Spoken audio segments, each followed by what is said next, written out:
Am I the a-hole for spending my son's university fund on a trip to Europe to drink beer like I always threatened instead of giving it to his stepbrother after he passed away? My son was smart. Smarter than me. I almost requested a paternity test because he was so damn intelligent. That is a joke. My ex and I divorced when he was about 12. She remarried when he was 14. I did when he was 16. I had an rest set up for him. That's an education fund in Canada. As long as he went for post-secondary education, he could use the money for anything. I always told him that I was okay with him not going to university.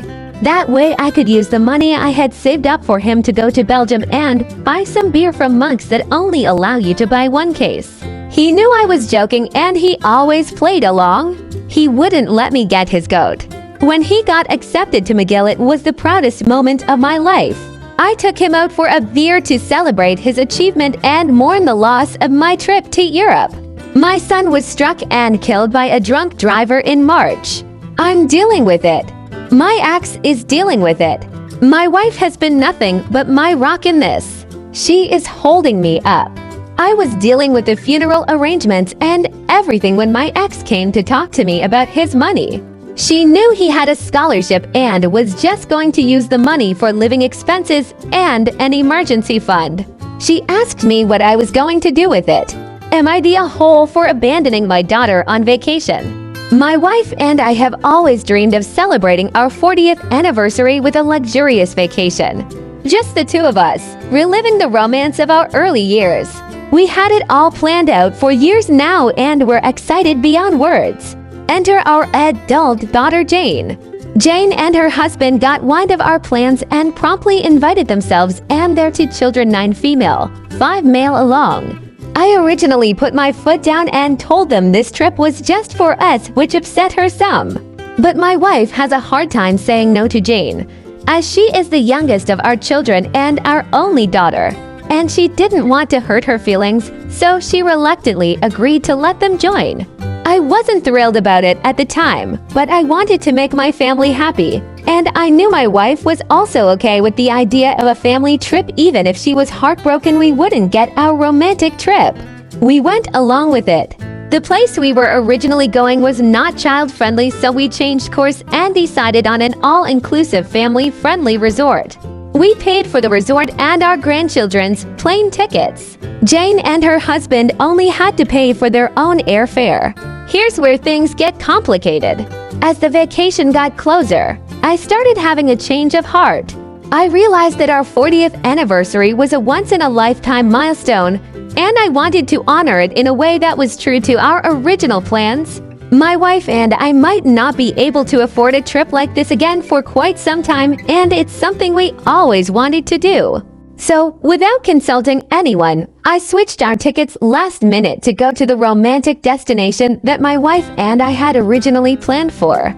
I did not tell Jane or her husband. I didn't even tell my wife until the day before our flight left, which was a day before Jane's flight left for their vacation. It wasn't an easy decision and I feel guilty about it. But I wanted our 40th anniversary to be the special, intimate celebration we had always hoped for.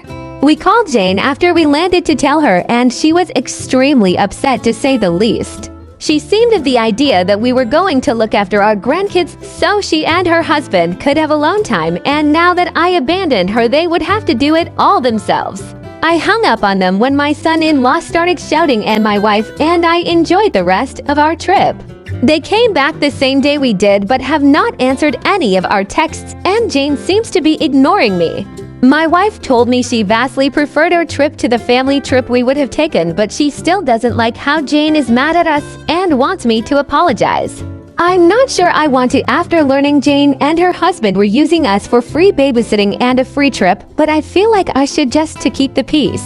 Am I the a-hole for changing our trip destination last minute and leaving Jane and her family to fend for themselves? I said I was going to do what I always said I would. I was going to Europe to drink beer. She asked if she could have it for her stepson. I thought about it and said no.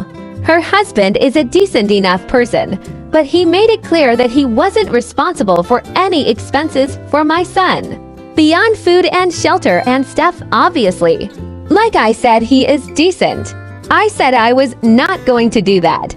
I was going to go drink beer in my son's honor. She says I'm wasting thousands of dollars. And I guess I am. I have to give back the government portion of the fund. But I don't care. My ex thinks I'm being stupid and irresponsible wasting my son's money like this. I don't care.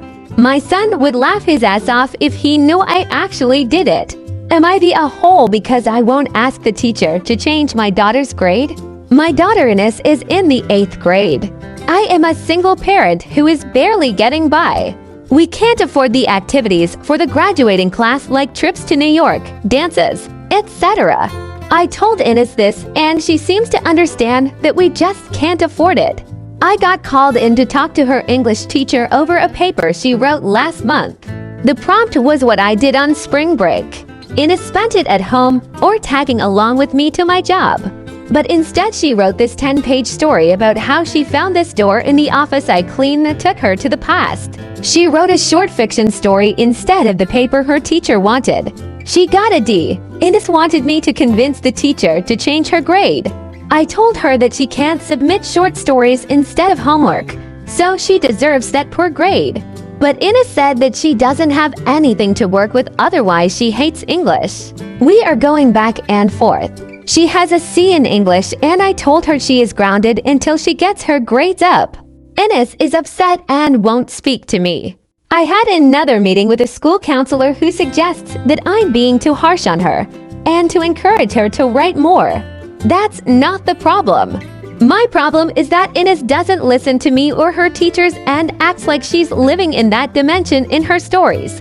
That's not how the real world works. Am I the a-hole for refusing therapy with my whole family and ignoring my parents begging to try? I'm 16 male, a glass child. My sister 15 female was born with chronic health problems and a physical disability. Her life hasn't been easy and she's pretty often in pain and limited in what she can and can't do.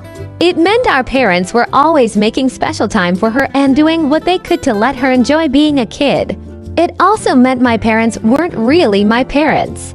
They would take her places and leave me behind at home or with someone else in the family. I never got that same time with them. They even missed 2 of my birthdays completely because they had focused so much on bringing my sister to concerts she wanted to go to that they forgot my birthday and didn't even get me something small like a $5 gift card, which they did a few times when their money was more focused on my sister. I spent most of my time with my paternal grandparents when I was younger. But Grandma died 3 years ago and Grandpa lives in a nursing home in another city. So I don't have them anymore and that made it more difficult. COVID was also super lonely because I felt lonely and like my parents and sister were a family and I was the intruding roommate. My sister actually had a temper tantrum in April of 2020 and broke some of my gaming stuff, and not only was it never acknowledged at all, but it wasn't replaced either. They only focused on the fact my sister was so upset that she did it. A few months ago, I decided I needed to talk to my parents to see if it could get better. They decided we needed therapy together. In therapy, it was recommended we spend more time together like they do with my sister. So we did that once a week. They still spent the rest of the week focused on my sister. It only just started when my sister got so jealous and had a meltdown over them focusing on me, and she accused our parents of preferring me to her. My parents asked me then if I could be understanding and give more time before we focus on us because my sister really needed them and couldn't deal with sharing them at that point. I was so mad and hurt, but I also felt so done. So I told my parents not to bother because their only child clearly needs them, and I'll be out of their hair as soon as I can be. They went back to my sister being their only focus, and I stopped caring.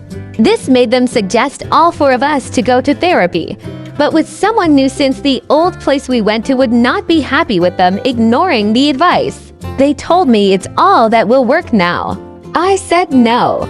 They told me this is how we work on things all together and fix things. I told them it was too late. that I didn't have them being my parents for 15 years and I'm expected to be okay with that until my sister feels okay about sharing. I told them they made the choice of whose feelings mattered more and just like always they put her first. So I was done and I didn't want to fix it. They have begged me a few times since and they told me they're willing to work on it. So I need to be reasonable. Please leave your comments down below to any of today's stories. Please like and subscribe. Thanks for watching.